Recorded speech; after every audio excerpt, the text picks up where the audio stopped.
So today we're going to tackle a question that has confounded mankind for millennia. What happens when we give up the ghost down here on terra firma? When the heart expires, the brain stops receiving oxygen, and your friends start putting together a top 10 list of your favorite songs for your no doubt bleak funeral. Many people still believe that our time on earth is spent in some kind of vestibule to heaven, a kind of waiting room where we stay while the Almighty, like a divine accountant, gets out his calculator and starts subtracting all our sins from the good things we've done. You have to believe in the right him, of course. And so for centuries, cultures have been calling out others as infidels or heretics. Heaven, they say, isn't open for all. Some names aren't on the guest list and they're not coming in. According to some people, heaven is big enough for all religions, and even in today's politically correct world, the eternal ethereal hotel in the clouds isn't exactly an inclusive joint. But there is more to afterlife theories than the precept of heaven. So let's now investigate. Let's start with the ancients, and we'll get around to what modern people, modern religions, and modern science say later. Many ancient Greeks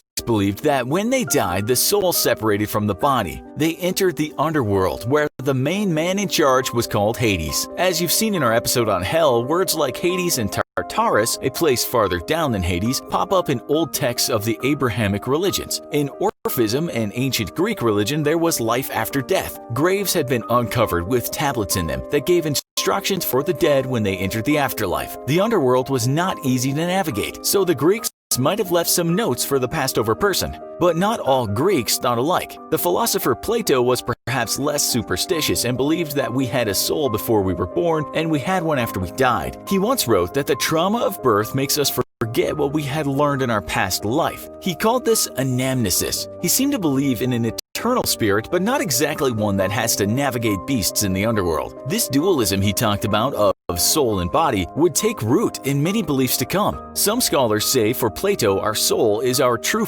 form, our true self. What you need to know is that ancient myths from the Greeks and other places around Europe, such as the ancient Germanic cultures, held the belief that there was some kind of underworld, and it wasn't a very nice place. Another assumption came later, and that was if there's a terrible place to be, there must be a nicer place. And that, as we know, wasn't down below but up in the sky. The Hotel Heaven, as we mentioned earlier. But then we had philosophical points of view that dealt with a life-death dualism, that inside us was spirit. This was based on reason more than crude superstition. Many of you today might still believe this. The belief that contained inside us is something else, and perhaps that's not connected to a collective spirit. Maybe it does not take human form, meaning it's not the diaphanous fella that turns up at the pearly gates to barter with St. Peter, nor the lucky soul that feasts on great food with his stock of pure women, but merely consciousness. That's why some people talk about this main frame of thought, the collective unconscious, a kind of matrix, where we're all plugged in but don't always receive the signal from. The German philosopher Georg Wilhelm Friedrich Hegel believed this to some extent, that what he called absolute spirit could transcend death.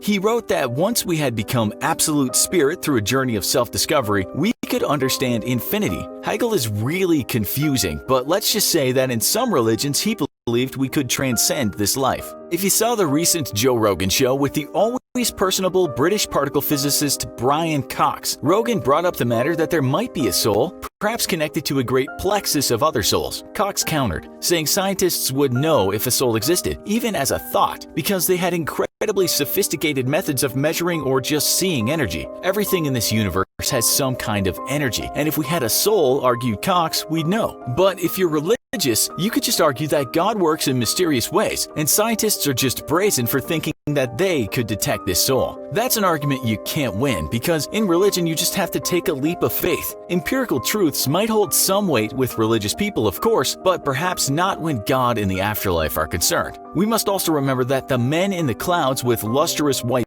beards is more of a whimsical version of life after death. And it's arguably superstitious when you consider the works of serious theologians. St. Thomas Aquinas in the 13th century, for instance, argued that because humans can think of abstract ideas without actually needing to see things, basically, that we have imaginations, the mind didn't need the body. Like many before him, Aquinas believed the soul to be separate. He once said, "Soul is not the whole human being, but only part of one.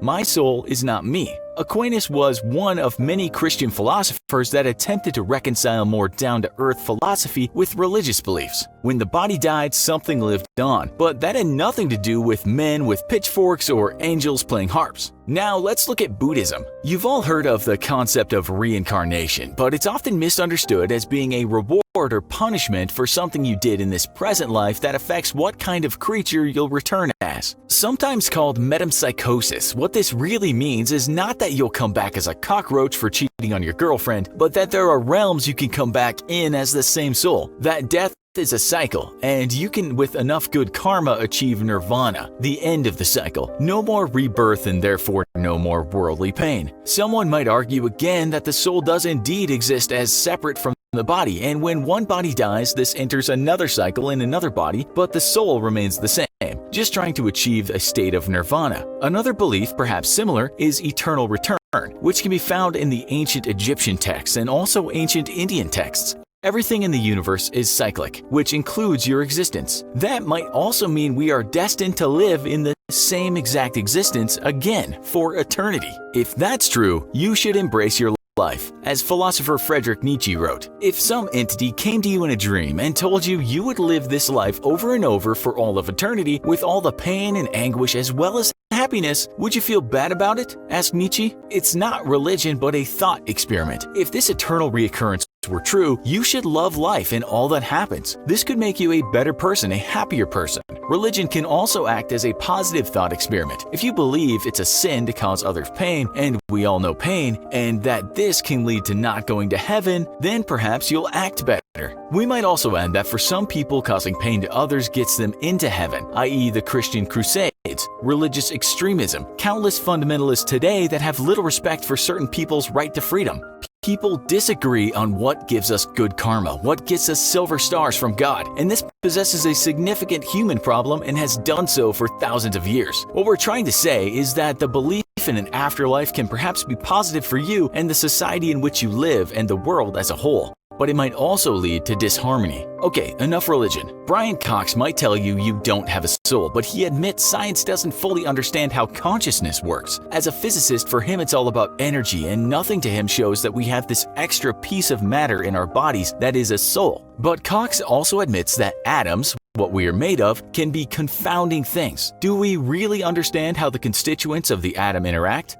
Perhaps the soul exists somewhere in subatomic particles. Cox admits that science can be a work in progress. He only says from what he knows right now, he doesn't believe in a soul. Religious folks might also ask, what came before the Big Bang and this universe-making particle? No one knows. Science admits this. While religions are often more stubborn and dogmatic, ironically, leapers of faith are often surer than scientists. Perhaps people should keep leaping in directions their entire lives. That's what science would say, but scientists can be stubborn at times too. Back to consciousness. We have certain physical properties that others have. This is the fleshy machinery of the brain and the chemicals that oil the many parts. But, and this is very important, we have us, meaning we have personality, we have character. Some might even say an aura. Some thinkers, serious thinkers, say the fact that there is this identity means we might have a soul. If the physical part dies, what happens to that special part that made us us? Then we're back to where is the energy that we might ask if this soul can only exist with the physical parts. Maybe we have a soul, but it dies. We are special, but not immortal. If you've ever heard the philosopher George Berkeley, namesake of the California University, you might know he was interested in what happens right after death. Did anything travel? Did we move on? It's said he once asked one of his students to hang him and take him down just after he started dying. Apparently, this experiment didn't do much except cause him lots of pain. But did you know that research in the USA said 18% of people brought back from death after a heart attack had a near-death experience? This, for some, is proof of life after death. While some scientists say we just go into a dream mode, others say the pineal gland releases a substance DMT at death. And if you've ever taken that stuff, you'll know fantastic, sometimes unexplainable things can happen. Science says our brains definitely work for a while after the heart stops, so something's going on. We don't think near-death trips are a good example of life after death. Others believe in the 21 grams theory, that after we die we lose 21 grams and maybe that was a soul exiting. Scientists disagree, however. Okay, so we have self, which is consciousness that we don't properly understand. We have a universe that we don't really know is infinite or not, or if there was anything before it. We are made up of bits of the physical universe, atoms from stars, and to some extent at a quantum level, we don't always know what's going on. We might go out on a limb here and say that if there is a soul, maybe it can only be found by understanding the engineering of this universe down to the smallest level. Maybe there is more to see. What haven't we seen? If we have a soul, maybe it's in the small print, and perhaps we just haven't been able to read that yet. This, of course, might not mean there is a god, a hell, an underworld, but it might explain how we are all different and yet part of the same thing, connected, perhaps in a way we don't yet know. That indeed we are all pure spirit of some kind. Perhaps even science will reconcile with religion in the future, but in ways we still can't fathom. Others might just call us temporary space trash made of carbon and proteins, not connected nor eternally soulful. We will at least live on in some way in an atomical sense, so in some ways there's always some life after death, just not with an I involved. We can safely say we don't know, but we have enjoyed talking about it.